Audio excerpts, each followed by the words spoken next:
Hey there, welcome in. It's another edition of the Stingers Up Sacramento State Football Podcast. I'm Jason Ross. What a week ahead for the Sacramento State Hornets. The home finale in the regular season as they welcome in Idaho. We'll talk a little bit about that during today's podcast. Also, what is the status of the Hornets and their postseason outlook? They probably need to win both. We're going to check into that with our FCS expert, Sam Herder, is going to join us on the podcast today and get a chance to catch up with former Hornet coach, player, and the guy I get to work with on every Saturday when we do television, Darren Arbet, kind of get his perspective on the season and this matchup this week against Idaho. And remember, next week, the big showdown. We're going to have a big podcast for you in the final Causeway. Maybe ever, I doubt it, but still, we don't know when the next Causeway will be. There'll be a lot on the line when Sac State takes on UC Davis. So that's all next week, but this week we got to talk about Idaho. And first, we'll start out our conversation with kind of where the Hornets are. What are their chances of making the postseason? Here's my conversation with Sam Herder.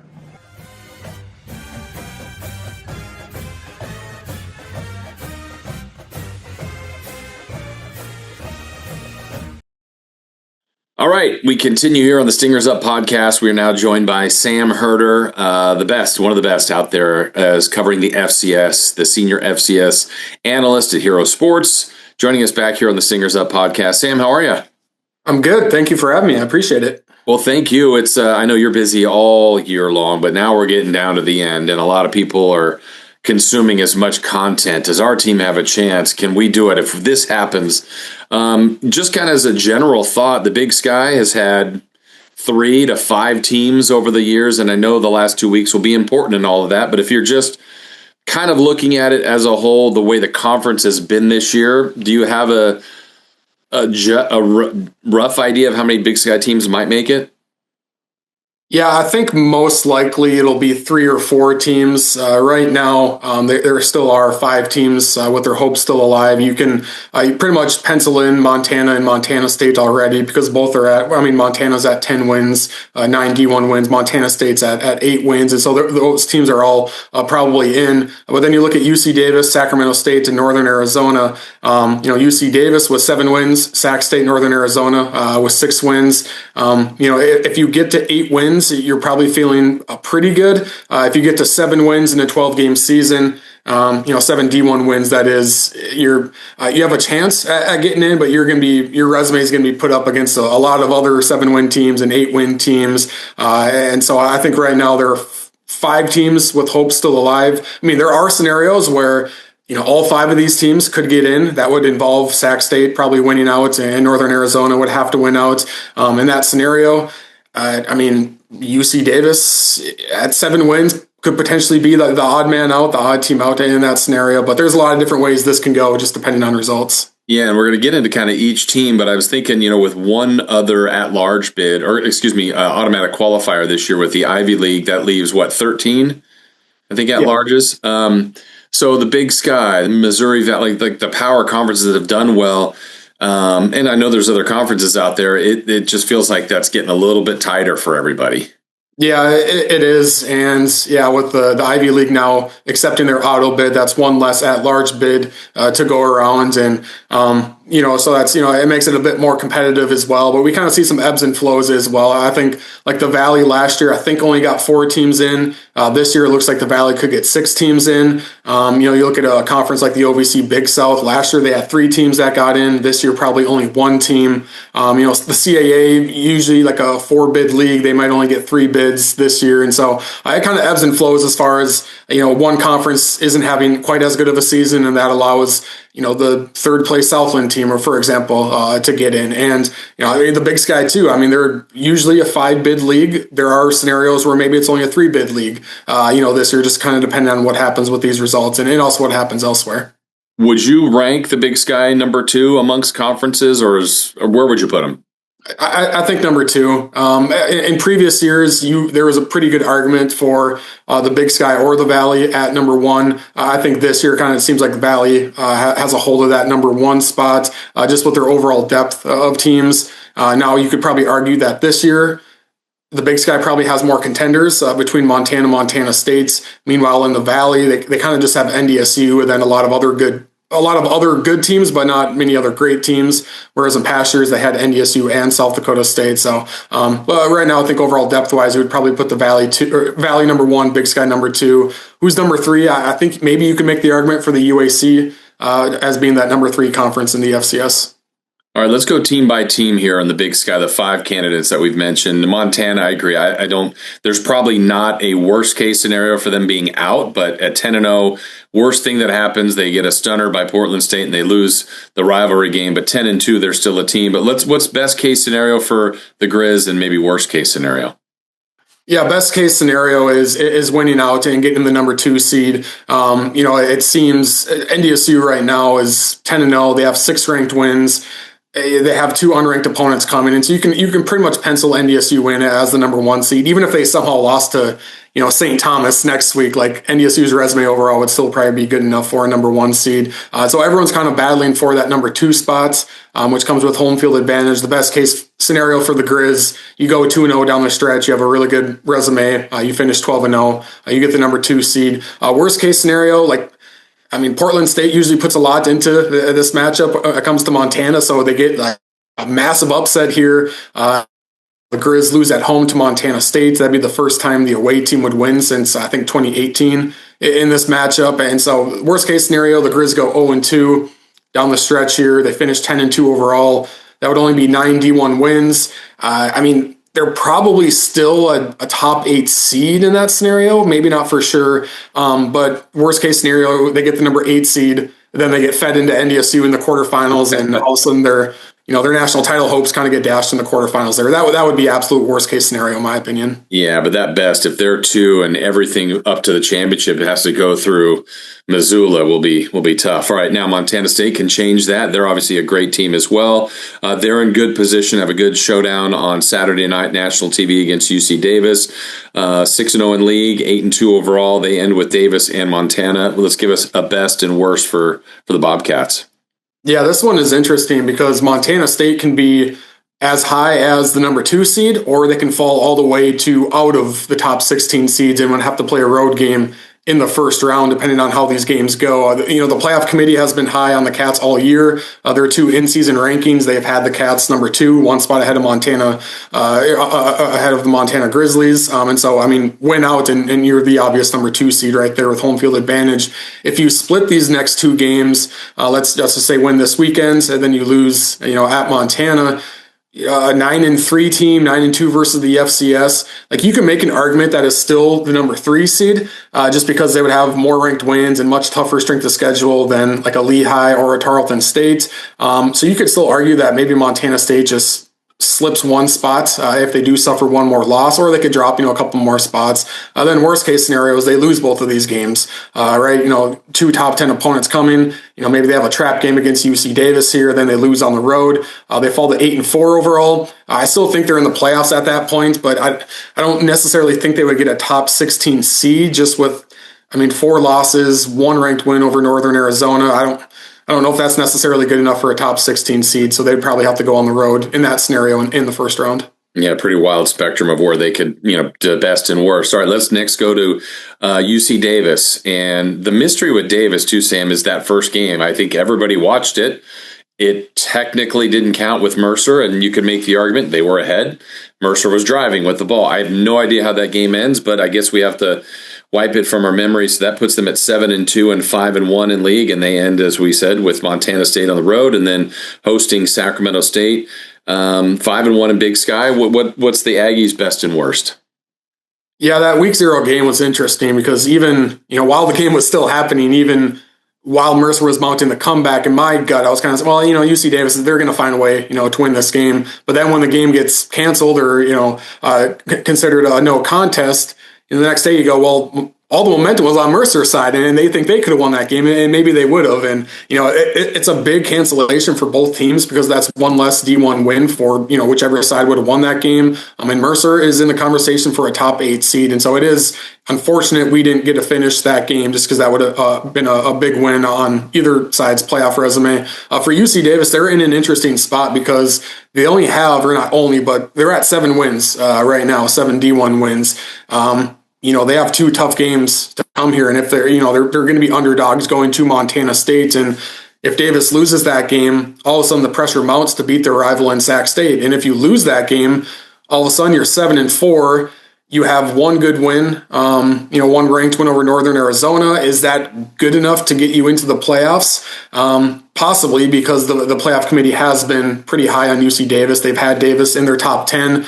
To go from top 10 to all the way out because you lost to two good teams, maybe that's too tough of a break for Davis. But worst case scenario is they lose these two games, and the playoff committee just says sorry, there's just no room for you at 7-4. Best case scenario is you win these next two games, and all of a sudden you're looking at a 9-2 team, 9-1 versus the FCS with a huge ranked win over Montana State. We'll see if Sacramento State is ranked next week at this time if they do get a win. But even if Sac State isn't ranked, that's still a quality win, and you're looking at Davis as a top 5 seed at 9-1. Now that Idaho State loss, it's a really ugly one. That kind of sticks out like a sore thumb. But if Davis can kind of recover and go 2-0 down the stretch here, now we're talking about them as a really high seed. Yeah, again, another team that's varying. I don't know exactly how this would go, Sam, but if Davis beats Montana State beats Montana, you got 3 teams that and Davis beats Sacramento State. You'd have 3 teams with 1 league loss. Someone's got to get the qualifier. They kind of, beat each other here. So it would be interesting. But that's the spot where Davis ultimately could end up. They're with the I don't know what the auto bid scenario would be in that one. They'd be pretty tricky to figure out. Rock, paper, scissors or something. All right, let's get to NAU, Northern Arizona. This team 6-4, 3-3 in Big Sky. I think that's important because that third loss in conference, we'll see where that ultimately puts them. They finish with a favorable schedule. Doesn't mean anything is a given with Cal Poly and Weber State. What about the Lumberjacks? What's their best and worst case scenario we're talking here? Yeah, they kind of have. Upsets. Worst case scenario for them is they lose one of these last 2 games, then they win the other one. They finish 7 wins in that scenario. I don't know if that would be enough to get into the playoff bracket. And frankly, best case scenario is you go 2-0 and you finish 8-4 overall, 8-3 versus the FCS. That's obviously best case scenario as far as win losses in these next 2 weeks. But an 8-4 Northern Arizona team doesn't have any ranked wins. I don't think they're a lock to make the playoffs because they might lack, those quality wins. Now, they beat Southern Utah, and there's a chance that Southern Utah could finish with 7 wins and at least be in the playoff discussion. And so that would, while it wouldn't be a ranked win, it would at least be a win over a team in the playoff discussion. The Lumberjacks did beat EYW, who was ranked at the time. They're no longer ranked, and they haven't really been playing all that well for most of this season, but UIW's kind of turned it around, and they're playing decent, so that could be another quote-unquote quality win. So I think NAU has the most favorable remaining schedule out of all of these teams to hit 8-4, but I don't think you can lock Northern Arizona into the playoff bracket at 8-4. I think they have an above 50-50 chance to make it into the bracket with 8 wins. Just, they're a Big Sky member, and I think that goes a long ways. We saw them get in last year despite not necessarily having the best resume. So chances are probably more likely than not that they would make it in to the playoff bracket at 8-4. I just think that the playoff committee could potentially knock them for not having any ranked wins on their resume. Yeah, and that number 8-4 is big for Hornet fans as we go to Sacramento State because 6-4, they're definitely playing better. 4-2 in league, which I think is important. If they were to win out and beat Idaho and beat UC Davis, that gets them to that 8 mark and would put them at worst 3rd in the Big Sky. So I think watching NIU is going to be important too because they both end with 8-4. But let's talk about the Hornets. Maybe a team overranked early on. Now I feel like maybe they're not getting enough attention, but that's okay. That's probably a bias on my part. What do you think about their best and worst case scenarios here? Yeah, I think with Sac State, they've beaten the opponents they're supposed to beat, but you're still kind of waiting on them to get that win over in a game that's maybe 50-50 or maybe they're a bit of an underdog in. And I think beating Idaho, who, is not the Idaho we thought they would be in the preseason, but they still have Joshua Wood back. They're still, it's a semi-quality win. I guess it's not going to be a ranked win, but you would still consider that like a pretty good win for Sacramento State. So you win there and you're sitting, somewhat confidently at 7 wins. and then you go to UC Davis. And if you win there, I think Sac State is for sure in the playoff bracket at that point. Sac State would be, 8-4 overall, 8-3 versus the FCS. That one win that you kind of hang your hat on and then say, this is why we deserve to be in the playoffs would obviously be beating UC Davis. And even if Davis loses this week to Montana State, they're still going to be somewhere in the top 25. And so that would be a ranked win for Sacramento State. And at 8 wins, coming off of that ranked win over UC Davis, I definitely think Sac State is in the playoffs at that point. Worst case scenario, obviously you lose these next 2 games. You're definitely not in the playoffs at that point. I do think a 7-win Sacramento State team, it depends who that 7th win comes against. If Sac State beats Idaho, but then loses to UC Davis, I don't know if a 7-win Sac State team is in because they just won't have any wins that's like they could wave at and say like this win puts us above these other 7-win teams on the bubble. Now, if they lose to Idaho, which I don't think is going to happen, but let's say they do, bad game, they lose to Idaho, but then they come back and beat UC Davis, that's a different looking 7-win team than, the other way around. I think in that scenario, you're probably looking at, a 7-win Sac State team that has a better opportunity to get into the playoff bracket because they beat Davis rather than losing to Davis. And so that would be an interesting scenario. But in a sense, Sac State controls its own destiny because you go 2-0. It'd be really hard to keep the Hornets out at 8-4 if they go 2-0 down the stretch here. Yeah, that's interesting. Sam, honestly, I thought they had to go, especially after they lost to Montana. They had 4 to go. I thought, well, they got to go 4-0. I didn't think about that scenario of possibly losing to Idaho and beating Davis based on what you're saying, the quality of win. I just don't know if they would be, if they lost Saturday, let's say at home in the home finale, if they're almost just kind of pushed aside, like, they're out, and getting the quality win against Davis, would it be enough to get him back in? I think that would have to rely on the respect for the Big Sky, but that's interesting. I didn't really think about that as a possible scenario. Yeah, I mean, there would be probably you'd probably need a lot of bubble help as well. Some bubble teams also dropping, it kind of weakens the bubble a little bit. But yeah, anytime, like usually 8 wins in a 12-game season is the magic number to hit. But if you hit 7 wins and you're in a power conference like the Big Sky in the Valley, plus you have a ranked win, that kind of jumps off the page. That's why I think in this scenario, a 7-win Sac State team with a loss this week and then a win next week would have a chance. There's also the scenario that we've seen in the past where I can't remember what it was a couple of years ago where I think UC Davis beat Sac State. Yeah. Sac State still got in even though they had the same record and so maybe could be some goofy things happening on the bubble that way. But if you're Sac State, I think you just have the mindset of let's win this week. And put ourselves in position, and then it's potentially winning in when you go to UC Davis. All right, so we laid out the 5 teams. Basically, looking at this from Sacramento State's perspective, I think their best chance, as you said, is to win both. So if we're under that assumption, if they get to 8-4, again, I'm assuming all these things, I believe that NAU will win both. Can't give them any games, but let's get them to 8-4. If Sac State wins both, that means they beat UC Davis. They are underdogs against Montana State. So if they were to lose, so if you've got a 7-4 Davis team that would end up being 5-3 in league, NAU at 8-4, but they're 5-3. The Hornets are 8-4, but they would be 6-2 in league. How does the committee look at those 3 teams based on Davis beating NAU, Sacramento State beating Davis? Sacramento State and NAU never played. That to me is a tough one for the committee to go, yeah, we got 2 in already. We probably want a third, maybe a fourth. How do you think they separate that if that's the scenario? Yeah, in this scenario, Sac State has 8 wins in this scenario. Yeah, so I think Sac State, you would have to put them as that 3rd team in. And then the 4th team is, they could put all 5 in, in this scenario, if the bubble is light enough to put all 5 teams in. But if they, there's only room for 1, and NAU has 1 more win than UC Davis, but Davis has the head-to-head. Yeah, I think they would lean Davis there, just because, they, like I said previously, they've been high on Davis all year.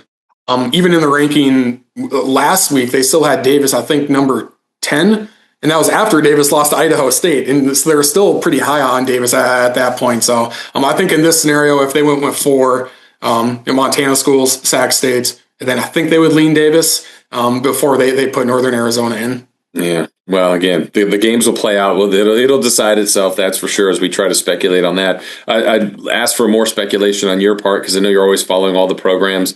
We know that Sacramento State has desires to go FBS. I don't know. What are you hearing? What's the latest? What are their chances? I know there's so much moving around at every level, but what are you hearing? What do you think? Yeah, well, I just saw recently John Canzano reported that maybe the MAC is in play when it comes to Sacramento State. That'd be a football-only invite, obviously, with Sacramento State. Finding a new home for its Olympic sports. That one kind of surprised me a little bit. I mean, on the Sacramento State side of things, I think it makes sense to a certain part, just because you want to find your way into the FBS however possible. I'm guessing if this scenario came true, that probably isn't the ideal long-term situation for Sacramento State. Like you go to the MAC for football only, you have success, and then you parlay that into a Mountain West invite in 2030 when, all hell breaks loose. Once again, in realignment, who knows? On the MAC side of things, I don't, and this was just like one report from John Canzano. Maybe you just heard that from the grapevine. I don't know, how much truth there is in that. From the MAC perspective, I don't know necessarily why this would make sense for the MAC, because they've kind of prided themselves on having that, tight footprints. Now, if it's football only for Sac State, which it would be, like that's just, 4 trips, out west, every year. So like it's manageable, but it's just kind of one of those ones that came out of nowhere to me where I don't know why the MAC would want to do this, but it's a potential landing spot for Sacramento State in the future.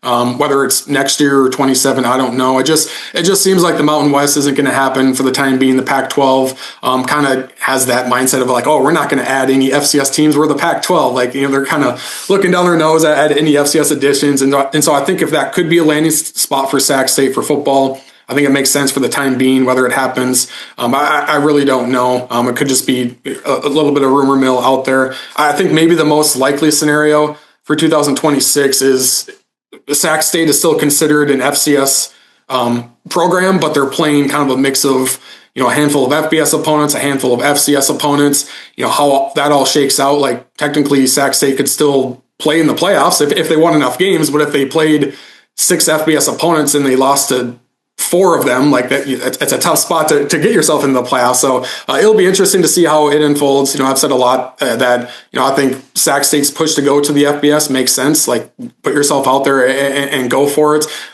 Whether they find a landing spot or not, it's really hard to know right now. It seems like that door has kind of been shut, just with no conferences seeming to be interested. Also, the waiver to go independent, that's been shut down as well. So it seems like that pathway to the FBS is kind of blocked right now. But like if what John Canzano reported is true and the MAC has some interest, that could be the one pathway that Sac State can get into the FBS. Yeah, and again, if someone else moved out of there, does that open someone jump to that? It just.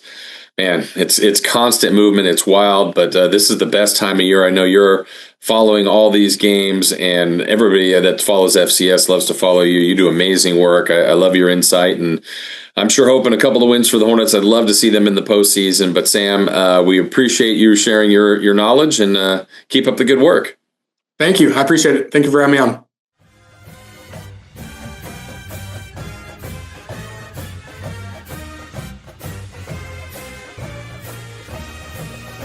All right, the Stingers Up Sacramento State Football Podcast continues, and it's a pleasure for me, a guy I get to work with all the time on the television side, gotten to know over the years, Darren Arbet. He's a Hornet through and through, joining us on the podcast. Darren, how are you? I'm doing great, Jason. How are you?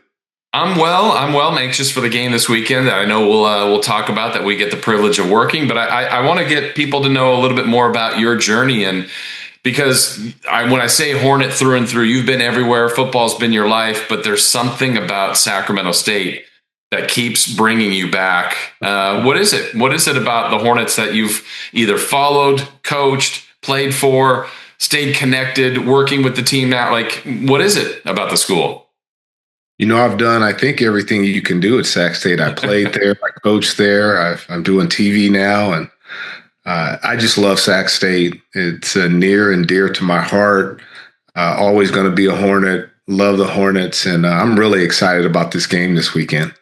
Yeah, it's fun for me to watch you. I mean, do you enjoy the role, like with your success as a coach and winning championships in the Arena League? coaches in the past and even currently kind of still reach out to you and I don't know, bend your ear, ask for some advice. What's that like to kind of be a mentor to current coaches, maybe even similar age to coaches that are far younger? I told my wife, I'm in 6 Hall of Fame. She said, "That's great." I go, "No, that just means I'm really, really old." And the same thing about all the knowledge. I've been at Sac State since 1980. So it's like when you brought up the Cal Poly game in 1980, I was actually on that football team. So yeah. I just been around a long time, a lot of wisdom. I can tell these young men because I made the mistakes, and so they don't make the mistakes, what I would have done different and those type of things. Is coaching today the same as the 80s, 90s, 2000, or adapted? Like what's different today for coaches? You have more access. We didn't have access to Notre Dame film back then, or unless you knew someone who could get you that, because then they had to mail it to you. There wasn't anything online. You couldn't Google if a job was open. You had to hear about it. So great opportunity for these young men, the way it's supposed to be. They're supposed to have a better opportunity than we did in coaching. Yeah. And then just for you as an alum, that's someone that played for Sacramento State, like you said, coach, you did radio sidelines with us, you've done TV. Can you, as someone that attended Sacramento State and played there, now kind of just imagine where they are and where they want to go? Hopefully FBS someday with a new stadium. I mean, it's already changed over the years. Can you even picture this from way back in the 80s to what they are now? Wow. Yeah, when I first got to Sac State, Coach Maddles, love him. He was like a father to me. And Coach Plumtree, he and I still call each other, and we talk every day. Love that man. But yeah, we had a stick in the ground, and Coach Maddles said, "Hey, we're going to have a stadium. We're going to go D1. It's going to be a nice locker room." Our weight room wasn't very good. Our locker room, but wherever your feet are, that's the show. And we treated it as such. And now just the way the facility is, the field, the seating, we didn't have that seating. I mean, it was probably 6,000 that was the capacity back then. It's changed big time. And I'm happy for Sac State. And just coming back, I'm so proud to come back and say I played there. Yeah. I mean, they moved into the Big Sky years ago. This is their final year in this great conference. It's super competitive, and it was fun to see in the Troy Taylor run to win 3 straight Big Sky championships, which is unheard of. And with aspirations, Darren, maybe of going FBS if they get there. How do you think that looks for this program if they can land their dreams of going to the FBS? I think Dr. Wood is very aggressive, and if anyone can do it, he can. Coach Berrien, very impressed with him. He's a great football coach, great offensive coordinator, just a leader of men, a great recruiter. I can go on and just say 1,000 things about him.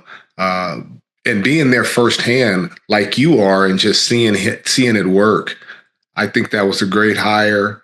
And I think the sky's the limit for him. How critical, because I would say so far in 1 year, his recruiting is, that's top notch. How critical is that to his success, but really college football success in recruiting? It's tough these days. You have to be able to go out there and get young men to come wherever you are. And I mean, what are we, 5, 6 deep at running back? Receiving core is unbelievable. Offensive line. Those running backs, they're having 50 and 60-yard jaunts. And it's just great to see what he's put together, and the coaching staff. He has some great coaches.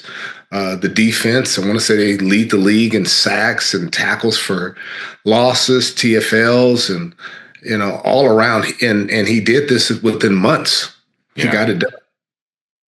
Yeah, I know that was something I think we talked about maybe in our first television broadcast this year, Darren, was, hey, look, it's unprecedented. It's new college football. You're going to get turnover and new players, but over 70. And I remember asking you, like, when does it click? And it just kind of happens over time. Do you feel like it's kind of happened now that they've got the games and practices under their belt? Yeah, and that was the thing. You put 71 guys together and try to get them to grow as one within 3 or 4 months, that's a tough task. It really is. But I mean, he did a great job just speeding it up and getting it done and winning games. And not only winning games, Jason, but I mean, he's beating people by 30 points, 25, 30 points. And just that running game, what I like is 4th and 6, and he's going to hand the ball off and get 20. So just the confidence that he has in his players and they have in themselves and the running backs. I mean, you can put, like I said, 5 or 6 guys in, and we would have a lot of success. Yeah, what is it about this running game? Because I know if you were an opposing coach, you're coaching Eastern Washington and you got the Hornets on your schedule, you'd see that game film and you go, okay, this team's getting 200-300 yards a game. We got to do what we can to stop the run. I'm sure that's every team's game plan. Sometimes successful, but most times the Hornets are more successful. What is it about this run game, Darren, that works so effectively? Coach Merchant, the offensive coordinator, I get to have breakfast with him every Friday when there's a home game. I mean, just the confidence that young man has and the knowledge that he has in the game. And you're right, they stack the box. I mean, it's no secret they're going to run the football. And they stack the box and they still gash them. That's coaching those young men. Okay, when he's here, we're going to do this, we're going to do that. He's going to stack, you're going to take here, we might go down. Just a lot of different things they can do, and they do a tremendous job coaching it up and getting these young men to get the job done. How about now, just if we take a season look where they are, there's 2 weeks to go. When they stubbed their toe early on, it was like, well, I don't know how it's going to look for these guys, but they have now put themselves back in a position to make the committee eventually think about the Hornets if they can win on Saturday and if they can win in the Causeway. They've kind of recovered their season. What do you think how they got here and just kind of the outlook in the final couple of weeks for the Hornets? Let's go back. You're right. One of the losses was a tough loss, but the thing that Coach Marion did, he never had any doubt that he had a good football team. And he let those young men know. And he knew that they had to work a little harder and just do what we do and cut out some things that wasn't positive and make more positive plays. And I thought the next week they came out and they got it done. I want to say one game they threw it 3 times and almost broke the rushing record running the football. Just said, hey, I'm going to run the football. And they're not going to stop us. And we're going to get that in our head. And I just have to take my hat off to him, just the confidence. And that's why people are leaders, because they can get stuff like that done. I want to ask you about Idaho this week. We'll be on the call this weekend. This is a team that started in the top 10, has a really tough schedule, had some injuries, and now they've experienced some losses, unfortunately for them. But Darren, I look at them and go, I think on any given Saturday, that team can beat anybody in the Big Sky. This is going to be a tough one on Saturday. Joshua Wood, he can play now, the quarterback for Idaho. I really like him. And Graves, the receiver, Michael Graves from the Sacramento area, number 1, he can go get it done. And then Cummings in the backfield, he's had some really good plays, some really good runs, great balance, great vision. You're right. I'm excited about this football game. And if that goes well for the Hornets, it sets up the final week. The team you like to refer to as the team across the Causeway. Yep. It's also, Darren, I don't think it'll be the last one, but there isn't one scheduled going forward. And you played in this rivalry. It's awesome for the region. And I don't know. I guess I'll ask you, what does the Causeway mean to you? Is that a loaded question? Yeah. Wow. It's from an early age, I was taught not to like that team on the other side of the Causeway. And we were excited to play that game. And then I got an opportunity to coach against them and with Greg Knapp on our staff and me and Clancy Barone.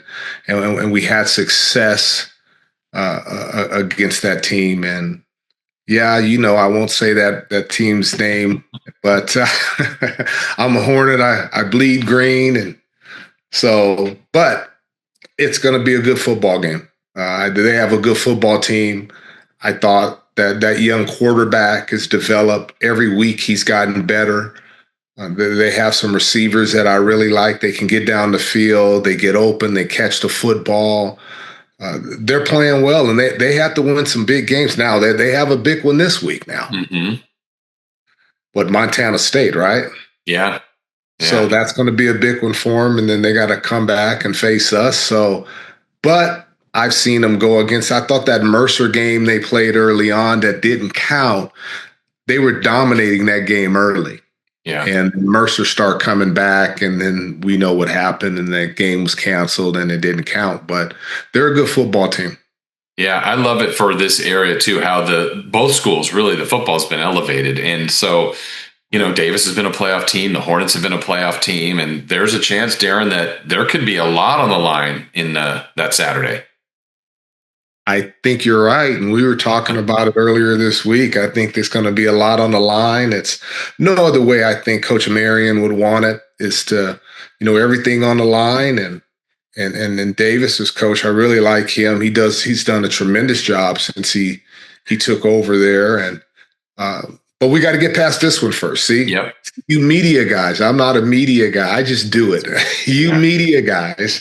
See, I even got you to say, you said Davis is coach. You said the school. No, I said their coach. I didn't I said I'm going to go back to the tape. Throw the flag, right? In the commercial, yes. Right? Yes.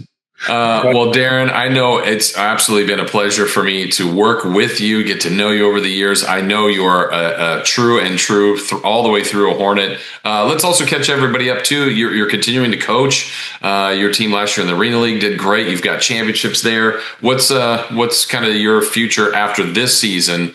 A football season wraps up for the Hornets as far as your Arena League. Well, I'm back to Nashville. Work for Jeff Fisher and John Gruden. They own the football team, the Nashville Cats, and just a great opportunity for me. And, at my age, someone still thinks you can coach their team and give them an opportunity to win a championship. And we did have our chance. We lost in the championship game by 3 at the end, but just a great opportunity for me I don't know if I needed more than they need me. And I think that's the truth because it just woke me back up, and I'm excited to wake up and recruit every day. So definitely be back there. Yeah, what's cool is you're always keeping your eye too on the Hornets and who they're playing. Like there's Big Sky talent you get and Hornets, and it's you're always keeping your eye open, aren't you? Absolutely, I am. We have a few guys that can really play. Hopefully they're playing on Sundays. But if not, I would definitely give them a phone call. Yeah. That's awesome. Well, Darren, I know Saturday is going to be awesome. I look forward to seeing you then, working with you then, and thanks for joining us. Oh, no, thank you. I appreciate this tonight.